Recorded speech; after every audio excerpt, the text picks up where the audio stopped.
Welcome to Mechanic. Today we have a 2018 Mercedes GLC. On this vehicle, we have the 2.0 liter engine in it. More importantly, it's the 274 engine.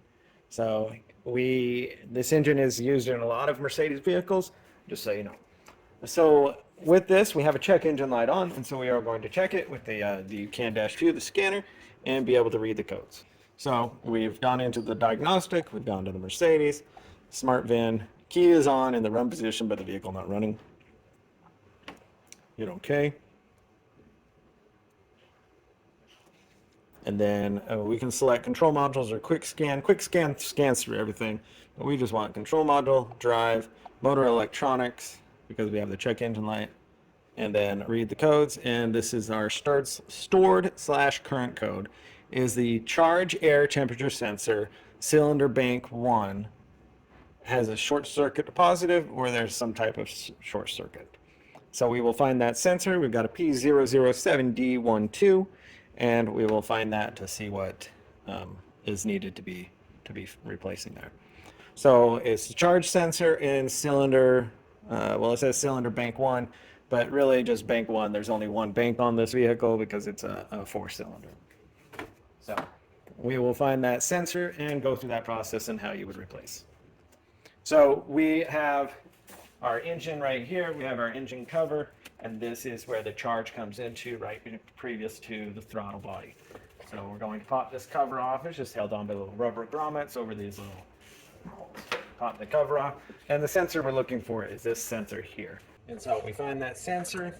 We're just going to go ahead and unhook the sensor, pull it back, and then we pull that tab back, and then we're able to squeeze that clamp. So I think, yeah, squeeze the clamp. Once that tab's back, squeeze it and pull it undone. And then we need to spin this sensor, and it might be pretty tough. You might need to put a pair of pliers on it and be able to spin it, maybe with a little bit of extra leverage. But we spin this about 90 degrees until we find more resistance where it won't go any further, and then we need to pull it out. And again, we've got a rubber gasket in there, or O-ring, and that is also helping to hold it in. So you may need to use some type of pry force a little bit to be able to get this sensor to pull out. So then you would take your new sensor, we make sure that everything is cleaned here, and be able to insert it in with this little tab facing downward. Line it up. Install, and then twist it to the right. And there is a little nub there that helps hold that into place so that it won't spin out. And then being able to put the connector on, make the double lock there, and then you would put your shield cover back on. And then when you're done replacing that, we do need to go through with our scanner and the key on in the run position but not running, and clear the code. All right, double check.